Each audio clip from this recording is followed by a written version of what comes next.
The Galaxy Council chamber floated in the depths of space, a massive ring of crystal and metal that had witnessed thousands of years of diplomatic history.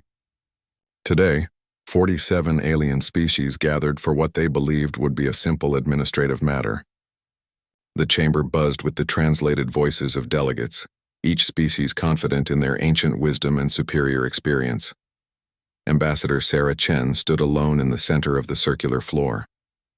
Around her, rising in elevated tiers like an ancient amphitheater, sat the representatives of the most powerful civilizations in the known galaxy. The Vraxians, tall and elegant with their flowing robes of living light. The Korthians, massive warriors whose exoskeletons gleamed like polished bronze. The crystalline Tessarics who communicated through patterns of refracted light. Dozens of other species, each with millennia of spacefaring history behind them. Sarah wore a simple blue uniform, the flag of Earth on her shoulder. She had been a diplomat for 15 years, but nothing in her training had prepared her for this moment. The message had come suddenly, a mandatory summons. No explanation, no warning, just an order to appear before the full council for an emergency session. The Vraxian matriarch rose from her seat, her form shimmering with authority. She was old, even by Vraxian standards, having served the council for over 3 centuries. Her voice carried the weight of absolute certainty as the translation devices rendered her words into every language simultaneously. We convene today to address a matter of galactic security, the matriarch began. The species known as humanity has, in the past 2 centuries, expanded into space at an alarming rate. They have established colonies in contested regions. They have ignored established territorial boundaries. They have demonstrated a concerning pattern of aggressive behavior. Sarah felt her stomach tighten. This was worse than she had imagined. She raised her hand to speak, but the matriarch continued without acknowledgement. Humanity is young. Their spacefaring age spans merely 200 years. They are children playing with technologies they barely understand. Their diplomatic methods are primitive. Their expansion is reckless. And most concerning, their history is filled with endless warfare against themselves. A Korthian war prime stood, his voice like grinding metal. We have reviewed Earth's historical records. In the past 10,000 years of their civilization, they have known peace for less than 800 years total. They are a violent species, unsuited for the responsibilities of independent expansion. Sarah's hands clenched into fists at her sides. She wanted to shout, to defend her species, but she forced herself to remain calm. Losing her temper now would only confirm their prejudices. The matriarch raised one elegant hand and a holographic document materialized in the center of the chamber. It rotated slowly, visible to all present. Therefore, the Galaxy Council has prepared Resolution 7 Alpha. This resolution declares humanity a subordinate species in need of guidance and supervision. The words hung in the air like a death sentence. Sarah felt the blood drain from her face. Subordinate species. The term was rarely used, reserved for primitive civilizations that had barely achieved spaceflight. It meant the end of human sovereignty. The terms are as follows, the matriarch continued. Humanity will surrender administrative control of 40% of their colonial holdings to council oversight. All human military vessels will submit to immediate inspection and limitation. Earth's government will accept council advisors with veto power over major decisions. Humanity will be granted limited representation on this council, without voting rights, until such time as they demonstrate sufficient maturity. The chamber erupted in a chorus of agreement. Species after species voiced their support. Some expressed sympathy for humanity's situation, suggesting this was for their own good. Others were more blunt, calling humans dangerous and in need of firm control. Sarah waited for the noise to die down. When the matriarch finally acknowledged her, she spoke clearly and calmly. Ambassador Chen of Earth, you may now respond to the Council's resolution. Every eye in the chamber focused on the lone human. Sarah took a deep breath. She thought of Earth, 3 months away at maximum speed. She thought of the billions of humans living across dozens of worlds. She thought of her daughter, born on Mars, who had never even seen Earth. She thought of everything humanity had built, survived and overcome. The people of Earth, Sarah said, her voice steady, respectfully declined this resolution. Silence fell across the chamber. It was not the silence of consideration, but of shock. Several delegates began speaking at once, their voices rising in disbelief. The matriarch silenced them with a gesture. Her expression was not angry but rather disappointed, like a parent dealing with a stubborn child. Ambassador Chen, perhaps you do not understand the situation. This is not a negotiation.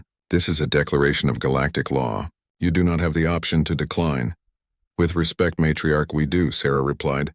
Humanity is a sovereign species. We govern ourselves. We do not recognize the Council's authority to declare us subordinate, and we will not comply with this resolution. A Korthian delegate laughed, a harsh sound that echoed through the chamber. You speak bravely for a species that can barely cross your own solar system in reasonable time. We have been traveling the stars for 5,000 years, the Vraxians for even longer. What makes you think you can stand against the combined might of the Galaxy Council? Sarah met his gaze without flinching. Because we must. Because freedom is not negotiable. Because we would rather face impossible odds than surrender our sovereignty. The matriarch's expression hardened. You are making a grave mistake, Ambassador. We are offering you guidance and protection. We are trying to prevent you from destroying yourselves, as your history suggests you are prone to do. This resolution is for your own benefit. We didn't ask for your protection, Sarah said quietly. We didn't ask for your guidance. We asked only to be treated as equals, and you've answered by trying to make us servants. The matriarch stood taller, her light pulsing with authority. The Council gives you 30 standard days to reconsider. Bring this message to your leaders. Tell them that cooperation will result in a smooth transition. Resistance will be met with enforcement measures. The choice is yours, but the outcome is inevitable. This session is concluded. The holographic document pulsed once, then disappeared. Delegates began filing out of the chamber, most ignoring Sarah entirely. A few cast pitying glances in her direction. The Korthian war prime passed close enough to speak. 30 days, human. Use them wisely. Submit, and this can be peaceful. Sarah stood alone in the empty chamber for a long moment. Then she activated her communication device, entering a priority code that would reach Earth faster than any normal transmission. The code was old, established decades ago for exactly this type of emergency. Earth Command. This is Ambassador Chen. Authorization code Alpha 77. Be advised. The Council has declared us subordinate and is demanding submission. She paused, then spoke the phrase that would change everything. I am authorizing Protocol Sleeping Giant. Repeat, Protocol Sleeping Giant is now active.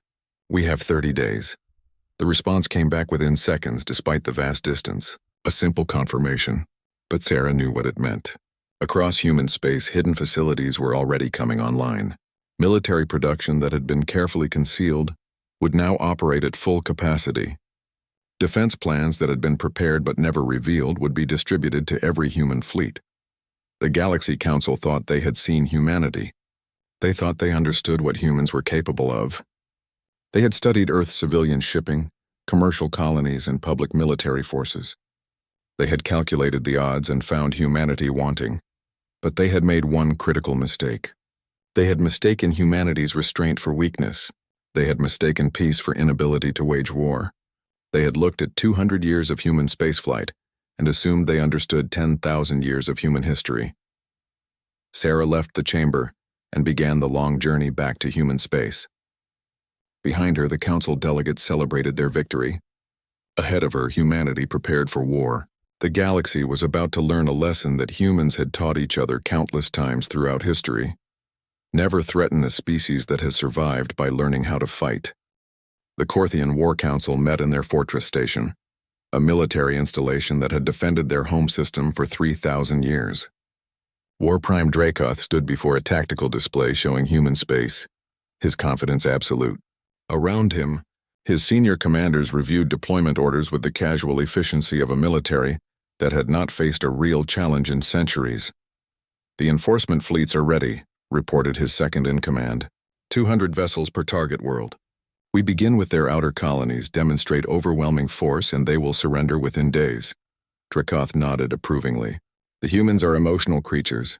Once they see they cannot win, their survival instinct will override their pride. This is how it always goes with younger species. Across the galaxy, similar conversations were happening in dozens of council chambers. The Vraxians prepared their diplomatic corps to establish oversight governments on human worlds. The Tesarics calculated resource allocations for administering human territories. The Nexari began drafting educational programs to teach humans proper galactic behavior. Everything was proceeding according to plan, but in a small office deep within the Council's intelligence division, an analyst named Zyrtic was having a very different conversation with his computer. Zyrtic was a Vrel, a species known for their analytical minds and obsessive attention to detail. He had been assigned to compile a complete assessment of human capabilities, and what he was discovering kept him awake through multiple sleep cycles. Computer, display human military conflicts for the past 500 years, he commanded. The screen filled with data, wars, battles, skirmishes. The numbers made no sense. Zyrtic's tendrils twitched with confusion. This cannot be correct. Run diagnostics. The computer confirmed the data was accurate. Zyrtic felt a cold sensation spread through his body. According to the records, humans had engaged in major military conflicts during 92% of their recorded history. Not border skirmishes or minor disputes, but full-scale wars that mobilized entire nations. He pulled up specific examples.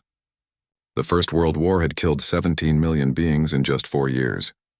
The Second World War, barely 20 years later, had killed over 70 million. And those were fought with primitive chemical weapons and early atomic devices. Computer compared to Korthian military history. The difference was staggering. The Korthians, considered the galaxy's premier warriors, had fought 3 major wars in the past 1,000 years. Humans had fought dozens in just the last century. Zyrtic dug deeper, accessing historical and cultural databases that most analysts ignored. He read about something humans called total war, a concept where entire civilizations mobilized every resource for conflict. He found references to scorched earth tactics, where humans destroyed their own territory rather than let enemies have it. He discovered that humans had created weapons capable of destroying their own planet, used them twice, and then built thousands more. The more he read, the more alarmed he became. There were phrases in human military doctrine that chilled him. Peace through superior firepower. Walk softly and carry a big stick. If you want peace, prepare for war. These were not the philosophies of a primitive species. These were the lessons learned from surviving constant conflict. He found a historical quote from a human admiral from one of their ancient wars. I fear all we have done is to awaken a sleeping giant and fill him with a terrible resolve. The human who said it had been describing his own species after they had been attacked. Zyrtic compiled his findings into a report and requested an emergency meeting with the Council's Strategic Assessment Committee. He was granted 15 minutes, an insultingly short time, but he took it. The committee consisted of 5 senior members representing the Council's most powerful military species. They listened to his presentation with barely concealed impatience. You are suggesting, said the Vraxian representative, that we should be concerned about a species that has been in space for only 2 centuries? I am suggesting, Zyrtic said carefully, that we have fundamentally misunderstood what kind of species we are dealing with. Humans have not been peaceful in space because they are weak. They have been peaceful because they chose to be. There is a difference. The Korthian representative made a dismissive gesture. We have reviewed their military capabilities. Their largest warships are smaller than our cruisers. Their weapons technology is generations behind ours. Their fleet numbers perhaps 3,000 vessels across all their territories. We can field 20,000. That is their registered fleet, Zyrtic insisted. But look at their industrial capacity. They have mining operations throughout their territories that are far more extensive than necessary for their civilian needs. Their shipyards have capabilities that exceed their construction rates. And their manufacturing doctrine emphasizes rapid production over longevity. What are you implying? Asked the Tsaric's representative, light patterns flickering with annoyance. I am implying that they are prepared for war. Not for a war, but for the concept of war itself. It is embedded in their culture, their psychology, their industrial planning. We build ships to last centuries because we live in peace. They build ships to be replaced because they expect conflict. The committee members exchanged glances. The Vraxian spoke again, her tone patronizing. Analyst Zyrtic, your thoroughness is appreciated, but you are seeing patterns that do not exist. Every species has a violent past. The fact that humans have not evolved beyond this is precisely why they need council guidance. Your concerns are noted, but do not change our assessment. Zyrtic left the meeting with a sense of dread. He had done his duty, presented his findings. If they chose to ignore the evidence, there was nothing more he could do. He returned to his office and continued monitoring human communications, hoping desperately that he was wrong. Meanwhile, in human space, something the Council had not anticipated was happening. The order for Protocol Sleeping Giant had reached every human colony, station, and ship. Within hours, the transformation began. Mining stations in the Kuiper Belt, supposedly processing ice and minerals for civilian use, reconfigured their facilities. The mining equipment was real, but it had been designed with dual purposes. Now it began assembling warship components at a rate that would have alarmed Council observers if they had been looking. Civilian transport ships began military retrofits. Cargo haulers became troop carriers. Passenger liners received weapon hardpoints. The human merchant fleet, vast and spread throughout their territory, became a reserve navy. On Earth, factories that produced civilian electronics began producing military computers. Automobile plants switched to tank production. Aerospace manufacturers who built passenger ships began building fighters. The transition was smooth because the plans had existed for decades, updated and refined but never implemented. Human history had taught brutal lessons about unpreparedness. After wars that devastated entire continents, humanity had made a collective decision. Never again would they be caught unable to defend themselves. So they had built their civilization with a hidden capacity for war production, hoping they would never need it. But ready if they did. Admiral Jennifer Hawk stood on the bridge of the UN's Defiant, humanity's newest battleship. It had been officially commissioned only a week ago, but 3 more of its class were already nearing completion. She reviewed deployment orders that placed human fleets in defensive positions around key colonies. "Ma'am," said her tactical officer, "we're picking up increased Council fleet movements. Looks like they're staging near our borders." Hawks nodded. "They're preparing their enforcement action. They think we'll back down when we see their numbers." She smiled without humor. "They're about to learn something about humans." "What's that, ma'am?" "That we don't fight fair. We fight to win." She turned to her communications officer. "Send a message to all fleet commanders. Rules of engagement are authorized as per Protocol Sleeping Giant. If Council forces attempt to enter our territory without permission, they are to be considered hostile. We do not fire first, but if they start this, we end it." Across human space, similar orders were being given. Defensive positions were reinforced. Supply lines were secured. Intelligence assets began active surveillance of Council military movements. And quietly, human diplomats began reaching out to neutral species, those who were not Council members, explaining the situation and requesting that they bear witness to whatever was about to happen. In the Council chambers, delegates continued their preparations with supreme confidence. They had issued their ultimatum. In 22 days, enforcement operations would begin. They expected humanity to surrender long before then. After all, no rational species would fight against such overwhelming odds. But Zyrtec, monitoring human communications that his superiors thought were meaningless civilian chatter, saw things that terrified him. Phrases like, "Remember the Alamo," "Come and take them," "Don't tread on me." Historical references to battles where outnumbered humans had fought to the last rather than surrender. He prepared another report, more urgent this time, but he suspected it would be ignored like the first. The Council had made its decision based on confidence and precedent. They did not understand that they were not facing a normal species. They were facing one that had learned day 29 of the ultimatum arrived with the confidence of inevitability. Warprime Dracoth stood on the command deck of his flagship, the Crimson Fang, surrounded by 199 other Korthian warships. They had just completed their jump into the system containing New Kyoto, a human colony world of approximately 8 million inhabitants. "Status report," Dracoth commanded. "We are in position, Warprime. All ships report ready. We are detecting minimal orbital defenses. The colony appears to be evacuating civilians to underground shelters." Dracoth nodded with satisfaction. The humans were already showing fear. Good. This would be easier than anticipated. Open a channel to the colony administration. A human face appeared on the screen, a woman in her 50s wearing a simple administrative uniform. Governor Lisa Park looked tired but composed. "This is Governor Park of New Kyoto. You are in violation of our territorial space." "Governor Park," Dracoth said with barely concealed condescension, I am War Prime Dracoth of the Korthian Fleet. I am here to implement Council Resolution 7 Alpha. You will begin immediate preparations to transfer administrative control to Council oversight. Resistance will result in the use of force. Governor Park was silent for a moment. Then she said something that made no sense to Dracoth. War Prime, you should leave, please. For your own sake, leave this system now. Dracoth laughed, a harsh sound that his crew echoed. Governor, I command 200 warships. Your orbital defenses consist of some mining lasers and cargo haulers. Your threats are meaningless. They're not threats, the governor said quietly. They're warnings. You still have time to leave. Dracoth cut the transmission. Begin orbital approach. Prepare to deploy occupation forces. He turned to his tactical officer. How long until their planetary defenses can target us? Sir, their defenses are not targeting us. They're powering down. What? Dracoth looked at the displays. It was true. The human orbital platforms were going dark, their weapons offline. They are surrendering already? Excellent. This will be the fastest enforcement action in Council history. His tactical officer's voice suddenly rose in pitch. Sir, multiple contact warnings.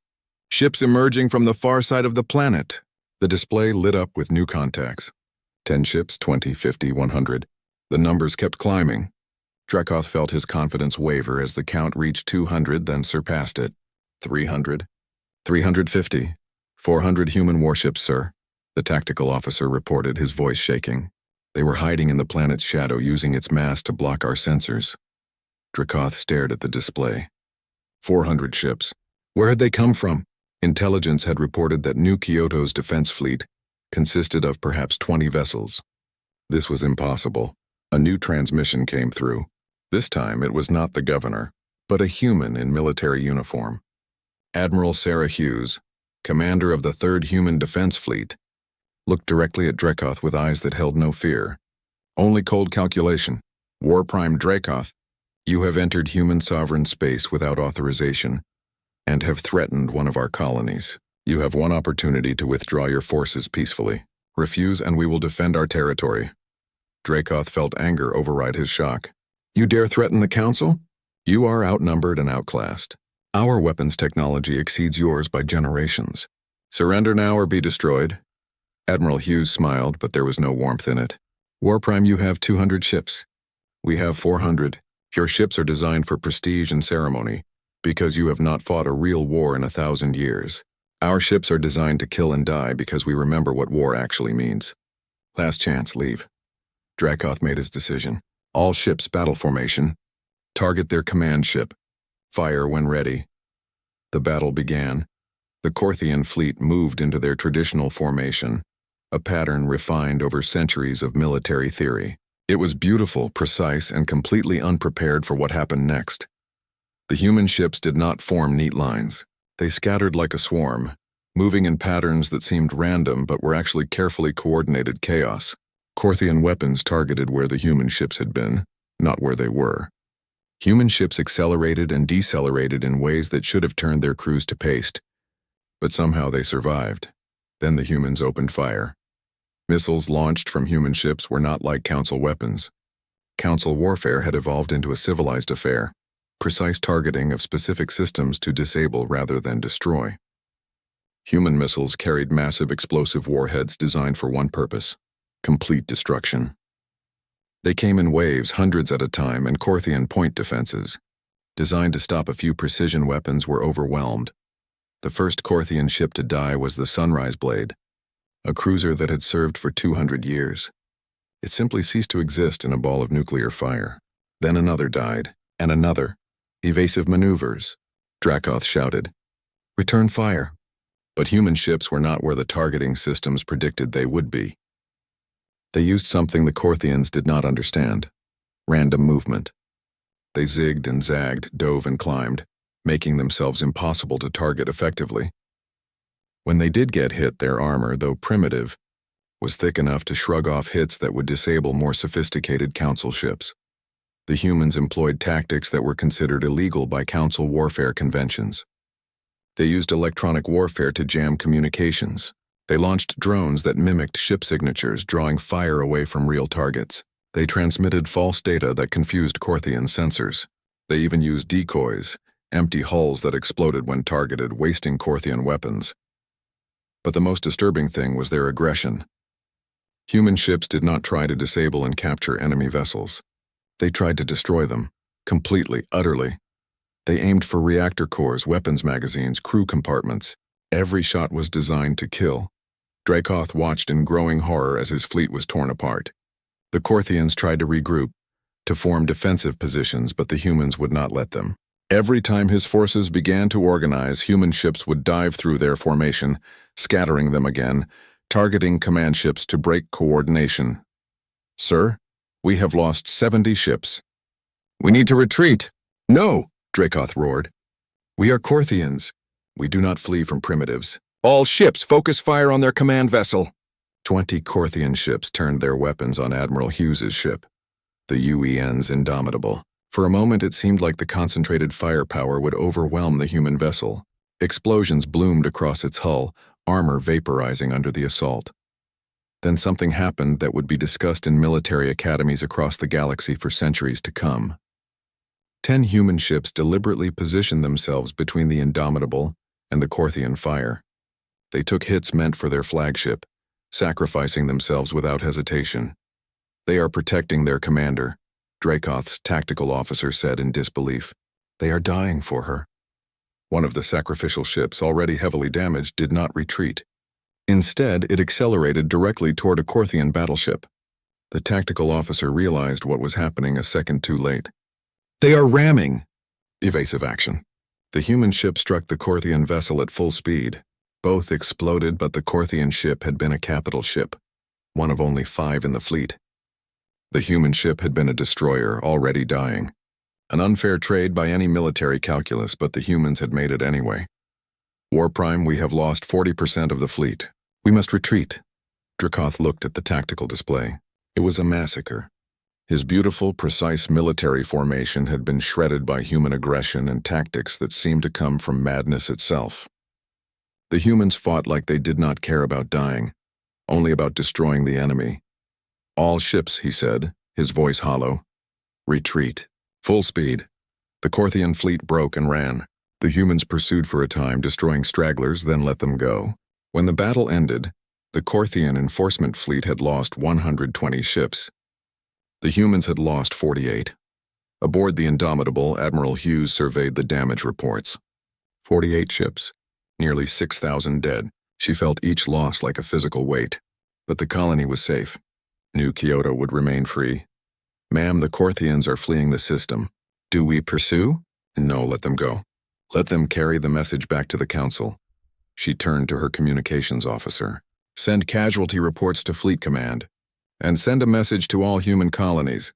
The Council's enforcement has been met and defeated. But this is only the beginning. Tell everyone to prepare. They are going to come with everything they have." News of the Battle of New Kyoto reached the Council chambers within hours. The reports were met with stunned silence. War Prime Dracoth's testimony was barely coherent, speaking of human ships that moved like living creatures and warriors who welcomed death, if it meant destroying their enemies. The Vraxian matriarch called for an emergency session. "This changes nothing." "The humans got lucky. They surprised an expeditionary force. We will assemble a proper armada and crush them." Zyrtec, sitting in the eye. The Galaxy Council's response to the Battle of New Kyoto was swift and overwhelming. Pride, wounded deeply by an upstart species, demanded satisfaction. Within 2 weeks, the largest military fleet in recorded galactic history began assembling at Rally Point Sigma, a neutral system chosen for its strategic position between Council and human space. 12,000 warships gathered there.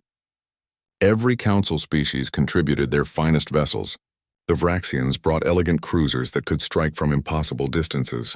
The Korthians, humiliated and angry, sent their entire active battle fleet. The Tessarics contributed crystal ships that could coordinate perfectly through quantum entanglement.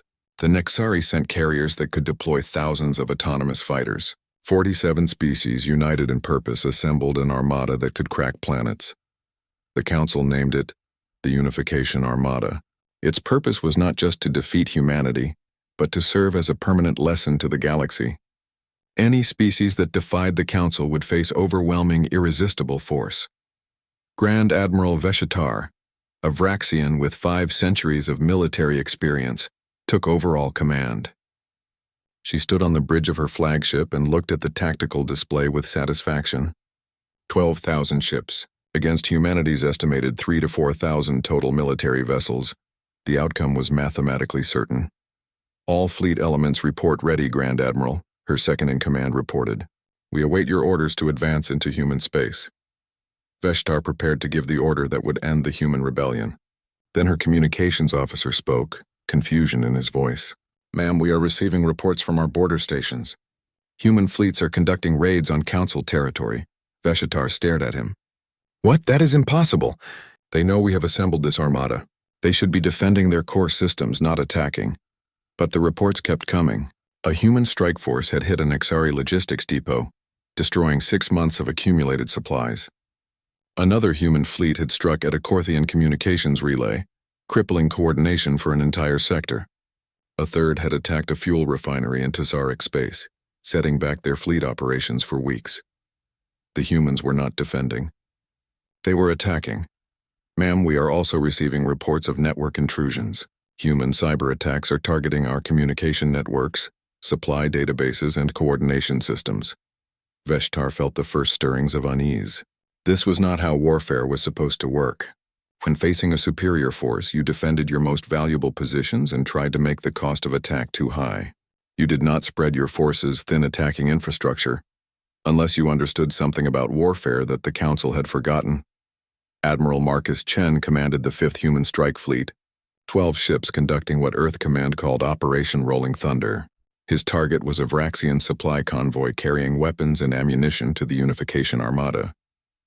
The convoy was protected by only 30 warships, because the Vraxians had never imagined anyone would be bold enough to attack their supply lines while a massive armada prepared to invade their space. Target lock acquired on the transport vessels.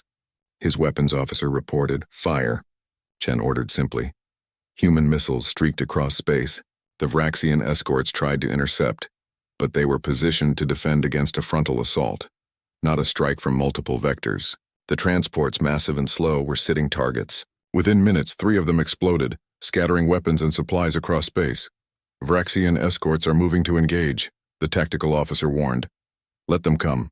Weapons free, all ships. Hit them hard and fast, then we jump out. The human ships tore into the Vraxian escorts with brutal efficiency. They did not try to disable or capture. They destroyed and moved on. 8 minutes of violence, then the human fleet jumped away, leaving burning wrecks behind. Chen looked at his casualty reports. 1 ship damaged, no losses. The Vraxians had lost 3 vital supply ships and 8 escorts.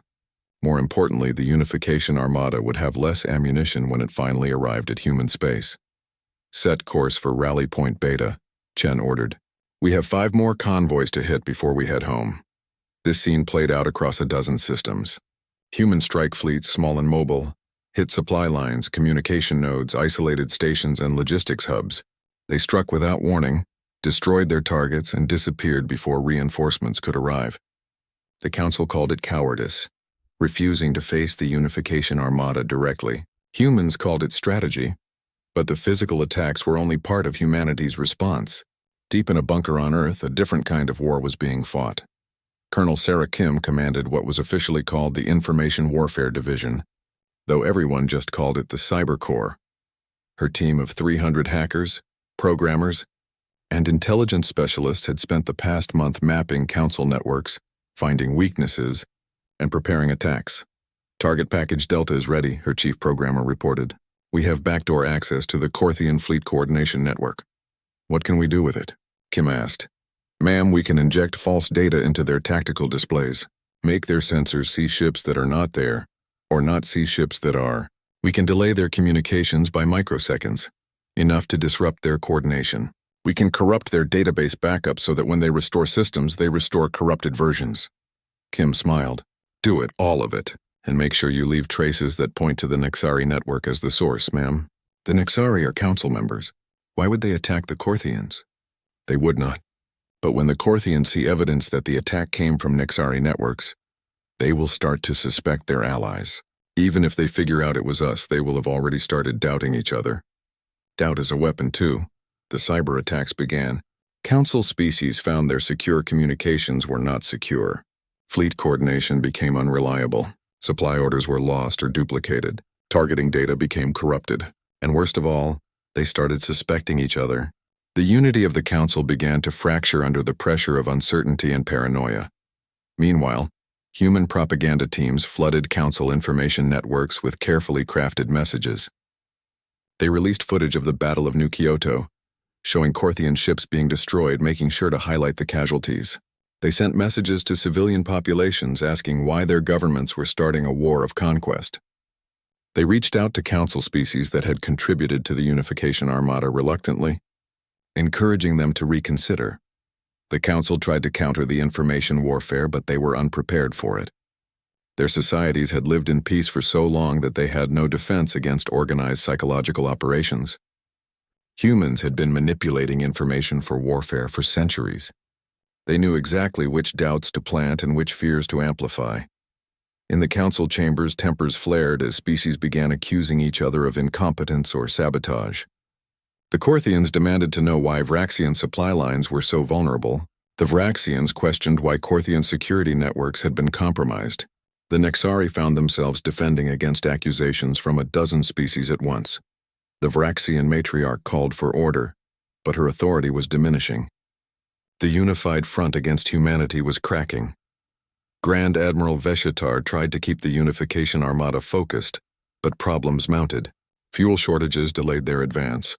Communication difficulties disrupted coordination.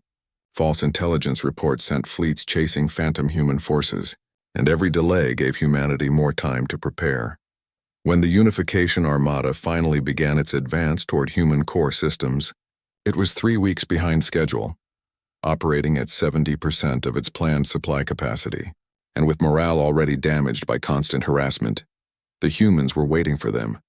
Earth Command had used the time well. Defensive positions had been fortified. Minefields had been laid across likely approach vectors. Every human ship was positioned exactly where it needed to be. And most importantly, Earth's factories had been running 24 hours a day, producing ships, weapons, and ammunition at rates the Council had not thought possible. Admiral Jennifer Hawks, now commanding Earth's entire defensive fleet, stood on the bridge of her flagship and watched the approaching Council armada on her tactical display. 12,000 ships, still an overwhelming force despite human efforts to weaken it. Ma'am, all fleets report ready. We have approximately 5,000 ships in defensive positions. Hawks nodded. 5,000 against 12,000. They still outnumber us more than 2 to 1. Her tactical officer smiled grimly. Ma'am, they have numbers. We have home field advantage, superior logistics, and we fight for our survival. Plus, we have one other advantage they do not. What's that? We know how to lose ships and keep fighting. They do not. Hawks allowed herself a small smile. That's the advantage, is it not? We remember that war is not about pretty formations and honor. It is about breaking the enemy's will to fight. She opened a channel to all human fleet commanders. All ships, this is Hawks. The Council armada is approaching. They expect us to meet them in open space where their numbers give them the advantage. We will not. We fight on our terms at our chosen ground using our rules. Make them pay for every meter of space. Make them question whether their victory is worth the cost. Make them 6 months after the Council's ultimatum. Grand Admiral Vishtar stood in her command center and faced a reality she had never imagined possible. The Unification Armada, the largest military force ever assembled, was losing. The tactical display told the story in cold numbers. Of the 12,000 ships that had begun the campaign, less than 7,000 remained operational. Human losses were also severe, nearly 40% of their fleet destroyed. But the difference was clear in how each side responded to those losses. When the Council lost ships, their logistics networks struggled to replace them. Yards that had not built warships in centuries worked slowly and inefficiently. Species argued over resource allocation. Economies strained under the cost of sustained military production. When humans lost ships, new ones appeared within weeks. Their entire civilization had transformed into a war machine. Every factory, every resource, every citizen was mobilized for the war effort. They produced warships faster than the Council could destroy them. It was impossible, mathematically unsound, and yet it was happening. But numbers were only part of the problem. The real issue was morale. On the Council flagship, Veshitar listened to reports from her commanders and heard despair in their voices. The Korthians, proud warriors who had not known defeat in 1,000 years, were requesting permission to withdraw. The Dasarics, whose perfect coordination had been disrupted by human electronic warfare, were losing cohesion. The Nexari pilots refused to launch after seeing their fighters destroyed in waves by human point defense systems that seemed to predict their every move. Grand Admiral, her second-in-command said quietly, "We are receiving reports of civilian unrest on Council worlds. Populations are demanding to know why we are fighting this war. Human propaganda broadcasts are reaching our home systems despite our best efforts to block them."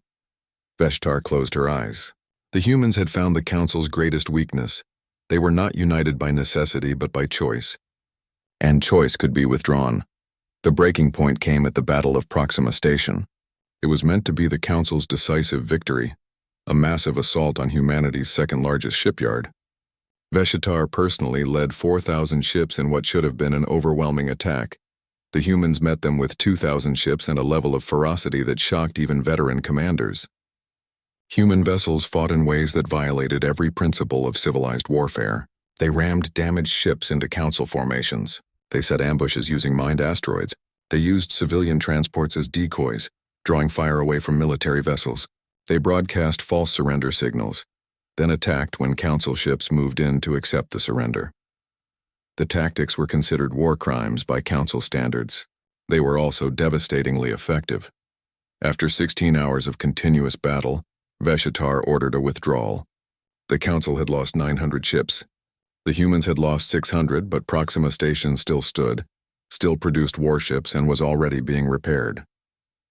That night, Veshitar received a message from the Council chambers. 3 species had voted to withdraw from the unification armada. They cited economic concerns, but everyone knew the truth. They had lost the will to continue. Within a week, 7 more species withdrew their forces. The unification armada was disintegrating. On Earth, Admiral Hawks received the intelligence reports with cautious hope. The Council was fracturing, but they were still dangerous. Wounded predators often fought most desperately. "Ma'am, we are receiving a transmission from the Council flagship. Grand Admiral Veshtar requests to speak with you directly." Hawks felt her heart rate increase. This was either a final ultimatum or something she had barely let herself hope for. "Put her through." The Vraxian Grand Admiral appeared on the screen. She looked tired, her luminescent form dimmer than before. For a long moment, the 2 commanders simply looked at each other. Enemies who had never met, but had been trying to kill each other for 6 months. "Admiral Hawks," Veshitar said, her voice carrying none of its earlier arrogance, "I request a ceasefire to discuss terms." Hawks kept her expression neutral. "The only terms humanity will accept are the same we offered at the beginning: recognition of our sovereignty and complete withdrawal from our territory." "I understand. The Council is prepared to discuss these terms." "And the subordination resolution?" Veshitar was silent for a moment. "It will be rescinded, completely. Humanity will be recognized as a sovereign species with full rights and protections under galactic law." Hawks allowed herself a small smile. "Then we have something to discuss. But Grand Admiral, understand this clearly. We will not negotiate while under threat. Your fleets will withdraw from our territory before talks begin. We will verify the withdrawal, and only then will we send representatives." "That is acceptable." Veshitar paused. "Admiral Hawks, may I ask a question off the record?" "You may ask. Would you really have kept fighting? Even if we had destroyed every human ship, would you have continued from your planets? From your stations? Would you have fought until the last human was dead?" Hawks did not hesitate. "Yes, we would have. Because we have learned through bitter history that some things are worth more than survival. Freedom is one of them. We would rather die free than live as subordinates." Veshtar closed her eyes. "I believe you. That is why we are having this conversation. You cannot defeat a species that prefers death to submission." 3 weeks later, Ambassador Sarah Chen returned to the Galaxy Council chambers. This time she was not alone. A full human delegation accompanied her, including military advisors, economic specialists, and diplomatic staff. And this time they were not standing in the center of the floor like supplicants. They were seated at the council table as equals. The Vraxian matriarch, who had declared humanity subordinate 6 months earlier, now stood to formally welcome them. Her voice carried none of its earlier condescension. The Galaxy Council recognizes the species known as humanity as a sovereign civilization with all rights and privileges accorded to Council members. Resolution 7 Alpha is hereby declared void and rescinded. The Council extends its formal apologies for the conflict and proposes the following terms for peace. The terms were everything humanity had demanded. Recognition of all human territorial claims. Reparations for war damages to be paid by the Council. Withdrawal of all Council military forces from human space. And most importantly, humanity would be offered full membership on the Council with voting rights equal to any other species. Sarah Chen listened to the terms, then stood to address the Council. On behalf of humanity, we accept these terms with the following additions. There will be an independent investigation into the events that led to this conflict. The findings will be made public to all galactic civilizations, and the Council will implement reforms to prevent this from happening again to any other species. There were murmurs around the chamber, but no one objected. The Council had learned its lesson. After the formal session ended, the Vraxian matriarch approached Sarah privately. Ambassador Chen, may I speak candidly?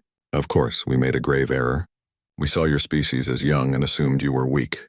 We saw your restraint and mistook it for inability. What would you have done if you had won decisively? If you had the power to subjugate the Council as we tried to subjugate you? Sarah considered the question carefully. Matriarch, humanity has been the conquered and the conqueror throughout our history. We have learned that domination breeds only resentment and eventual rebellion. If we had won decisively, we would have offered you the same thing we are accepting now. Peace between equals. Because we understand something that the Council forgot during its long centuries of peace. What is that? That true strength is not the ability to dominate others. It is the wisdom to choose not to, even when you could. We fought this war not to conquer, but to remain free. Now that we have that freedom, we have no desire to take yours. The matriarch was silent for a long moment. Your species is younger than mine by millennia, Ambassador. Yet in this moment I feel like the child being educated by the adult. Sarah smiled. Then perhaps we can learn from each other. That is what equals do. 6 months after the peace treaty was signed, Analyst Jertik was promoted to head of strategic assessment for the entire Council. His first action was to establish a new department dedicated to understanding species psychology and cultural military doctrine before making any assumptions about their capabilities. His second action was to commission a comprehensive study of human history, culture, and philosophy. The resulting document became required reading for all Council diplomats and military officers. It was titled simply, Understanding Humanity, a Species Forged by Adversity. The introduction contained a warning that would be repeated in Council chambers for generations.